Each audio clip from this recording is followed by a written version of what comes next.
یہ وہ سب وہ لوگ ہیں جو اس ملک سے محبت کرتے ہیں. یہاں پارٹی کا مقصد نہیں ہے. ہمارے دانش علی صاحب بھی آئے ہیں اور یہ کچھ تماشا جو ہوا یہ سب امرت کال کا مولا ہے. ہم امرت کال میں گزر رہے ہیں. اس سے پہلے ہم نے ایک دور دیکھا تھا اچھے دن کا. اچھے دن میں بچوں کی نوکریاں چلی گئیں, گرانی کئی 100 گنا بڑھ گئی, کسان سڑکوں پہ آ گیا, لوگ بے روزگار ہو گئے. یہ اچھے دن بھی ہم نے دیکھ لیے. پھر ایک اور سلوگن آیا امرت کال. ہم آج کل امرت کال منا رہے ہیں. امرت کال کا مطلب کیا ہے؟ امرت کال کا مطلب یہ ہے کہ انسانوں کو زندہ جلا دو اور جلانے والے کے لیے پنچایت کرو. یہ امرت کال ہے. امرت کال یہ ہے کہ پارلیمنٹ میں بولنے مت دو اور اپوزیشن کے نام پر مختلف لوگوں کو جیلوں میں بند ڈال دو. یہ امرت کال ہے. یہ تنظیم اس لیے بنائی گئی کہ اس ملک میں ایک مخصوص قوم خوف زدہ ہو گئی ہے. میری مثال واضح طور پر کہہ دوں کہ مسلمان خوف زدہ ہے. میرے سینے میں درد اٹھتا ہے جب میں دیکھتا ہوں کہ جب کوئی قوم ڈر جائے. ہم نے یہ انجام دلت بھائیوں کو دیکھا ہے. ہزاروں سال تک دبا کے رکھا گیا. آج ہمارے لوگوں کے سینے میں درد اٹھتا ہے. وہ کوستے ہیں گھر میں بیٹھ کر, لیکن حق کے لیے آواز اٹھانا ان میں ہمت نہیں ہے. یہ چند لوگ بیٹھے تھے پچھلے سال, سلمان صاحب, فاروق عبداللہ صاحب, عزیز قریشی صاحب, رحمان صاحب, اس طرح کے چند لوگ جو بچے ہیں ہمارے پاس.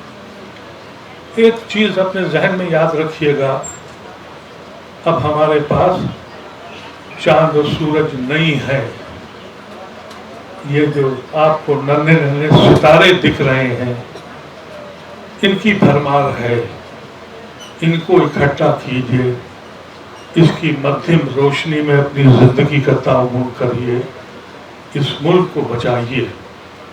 محبت ان سے ہوتی ہے جن کے سینے میں دل ہوتا ہے.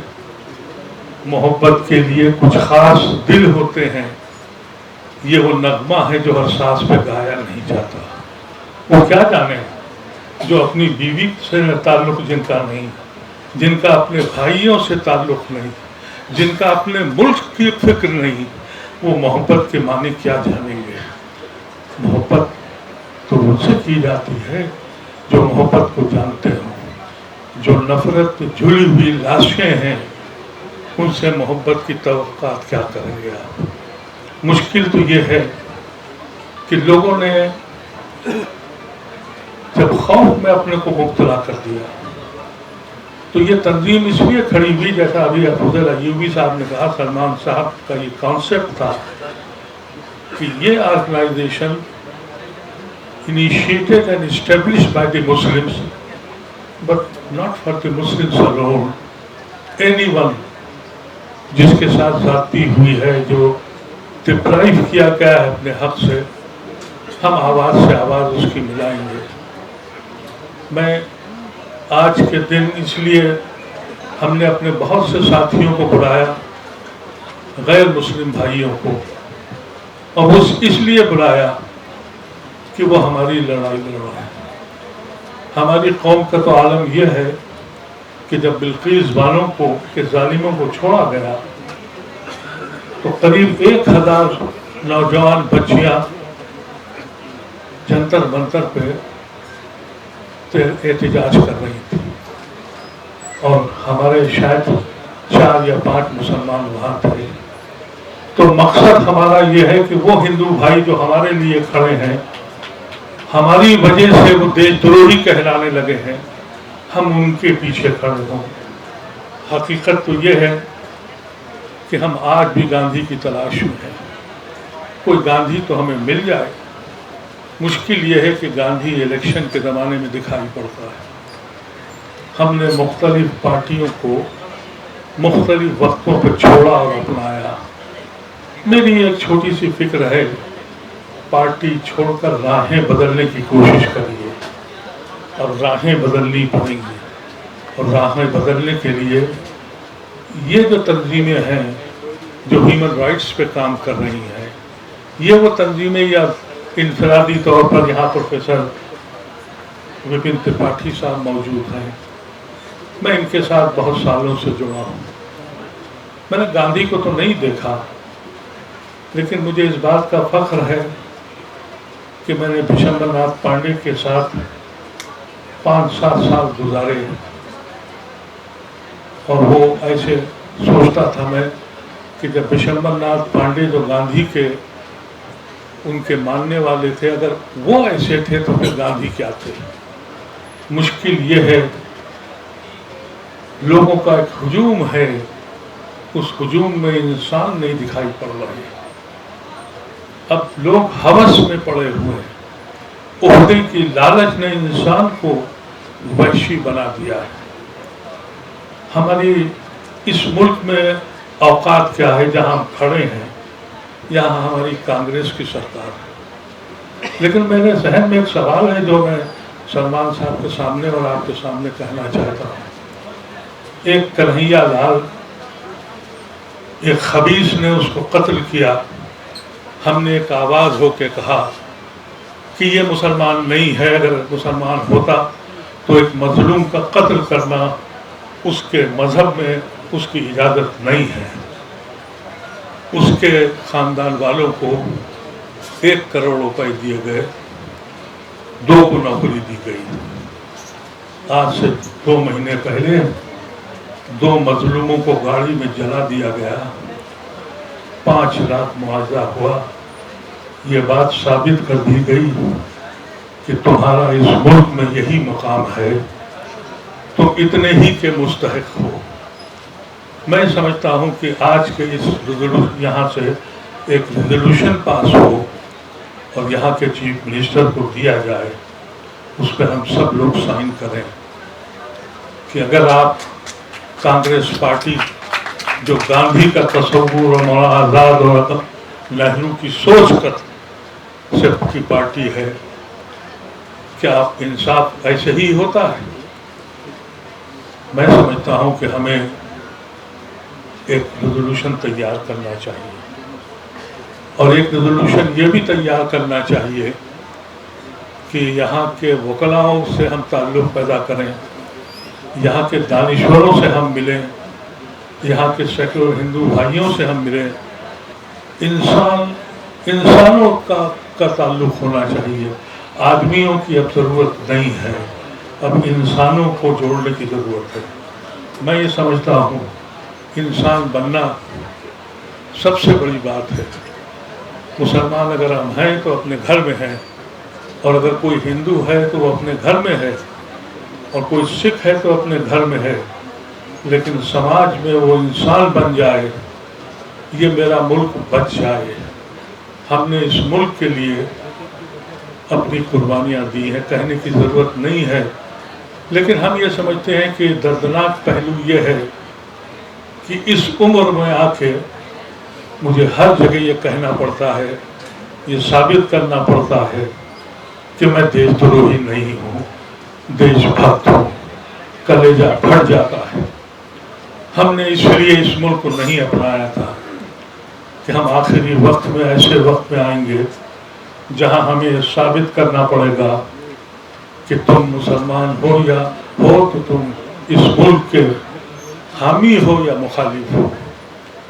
تو جب یہ شکل پیدا ہو جائے اور پوری قوم کیٹلسٹ بن جائے، جس کے نام پر الیکشن ہونے لگے اور پھر الیکشن جیتا جائے. ابھی دیکھیے کرناٹکا میں الیکشن ہے. کل میں ٹی وی پہ دیکھ رہا تھا، آسام کے چیف منسٹر نے تقریر کری کہ ہم نے 600 مدرسے بند کر دیے، اس کی ضرورت نہیں ہے. اس کے فوراً بعد کرناٹکا کے چیف منسٹر نے کہا ہم بھی اگر پاور میں آئے تو بند کر دیں گے. افسوس یہ ہے وہی سوچ جیتے گی. اگر وہی سوچ جیت گئی تو میرے ملک کا کیا ہوگا؟ ہم سب لوگوں کو بغیر کسی اختلاف کے یہ تنظیم نام کے خاطر میرا نام ڈال دیا گیا ہے. میں قائد نہیں ہوں. میں سمجھتا ہوں کہ ہم سب لوگ قائد ہیں. ہم سب لوگ مل کے کام کریں اور یہ عہدے کی لالچ ہمارے ذہنوں سے نکال دی جائے. کیونکہ کسی تنظیم میں عہدہ بانٹا جاتا ہے لیکن وہ اس کا مقصد یہ نہیں ہے کہ میں اس کا لیڈر ہوں. میں اتنا ہی بڑا ممبر ہوں جتنا ایک عام ہمارا ممبر ہے. میوات کے لوگوں کو بھی جوڑیے اور یہ کہیے کہ جیل جانا کوئی مشکل بات نہیں ہے. میری عمر میں آپ پہنچنے کے بعد، بیماری کے بعد میرے اوپر بھی کئی مقدمے ہو گئے. چند دن پہلے پتہ لگا، میں نے جب کانفرنس کی تھی پچھلے سال مارچ میں، تو ایک اپیل کی تھی کہ مسلمانوں سے کہ سب لوگ سر جوڑ کے بیٹھو مسلمانوں اور ایک پلیٹ فارم کریٹ کرو. ایک مہینے پہلے پتہ لگا کہ میرے اوپر ایک دھارا 153A لگا دی گئی کہ میں نے اشتعال پیدا کیا ہے مسلمانوں کو اکٹھا کرنے کا. ٹھیک ہے، تو اگر آپ مقدموں سے ڈریں گے اور ڈری ہوئی قوم کبھی اس کا انجام وہی ہوتا ہے جہاں ہم کھڑے ہیں. فاروق بھائی نے ایک بہت اچھی بات کہی تھی، اتحاد پیدا کر لیں. انہوں نے تو یہ کہا کہ بریلوی، دیوبندی اور دوسرے الفاظ لیے. میں اس سے بڑے خطرے کی بات آپ سے کر رہا ہوں. یو پی میں اب بریلی دیوبندی نہیں رہے، اگڑے پچھڑے سے لڑائی شروع ہو گئی. اب پچھڑے طبقے کے نام سے بی جے پی کی بڑی بڑی کانفرنسز ہو رہی ہیں. سوچ لیجئے کہ آپ کہاں پہنچ چکے ہیں. وہ قوم جس کے یہاں سب سے بڑا وہ ہے جس کا تقویٰ ہے. ہم نے تو بچپن میں یہی دیکھا تھا. ہم جہاں رہتے تھے ہمارے محلے کا جو سب سے غریب شخص تھا وہ نماز پڑھاتا تھا، وہ میرا قائد تھا. میرے دادا وہاں کے تعلق دار تھے، وہ پیچھے پڑتے تھے. ہم تو اس دین سے تعلق رکھتے ہیں. لیکن اب کہا یہ جا رہا ہے کہ یہ بیکورڈ ہے، یہ فارورڈ ہے. کہاں کھڑے ہیں ہم؟ کبھی سوچئے گا. اگر کسی کو یہ غلط فہمی ہے کہ ہمیشہ کے لیے یہاں آیا ہے، اپنے لیے ضرور بتا دوں. مجھ سے لوگ کہتے ہیں کہ بھائی کیوں اپنی جان دے رہے ہو؟ تو میں صرف ایک ہی بات کہتا ہوں. اور پرسوں نرسوں فاروق عبداللہ صاحب نے بھی جب دیکھا کہ میں چھڑی پکڑ کے گیا تو ایک دم گھبرا گئے. بھائی یہ کیا کر رہے ہو؟ ارے تم گھر میں لیٹو جا کے، یہ قوم نہیں سمجھے گی. میں نے کہا ہاں فاروق بھائی تیاری کر رہا ہوں. جب اپنے رب کے پاس جاؤں گا تو یہ کہوں گا کہ میں نے ناانصافی کے خلاف آواز اٹھائی تھی تو میری قوم میرے ساتھ نہیں آئی. میں نے ظالم کے ہاتھ پکڑنے کی کوشش کی، کامیاب نہیں ہوا. اگر زندگی کا مقصد آپ یہ بنا لیں کہ ظالم کے ہاتھ پکڑیں گے، مظلوم کی مدد کریں گے، تو پھر یہ ملک بھی بچ جائے گا، ہم سب لوگ بچ جائیں گے. ہمارا وہ ملک جس کا تصور گاندھی نے کیا تھا، ہم اس پہ واپس آ جائیں گے.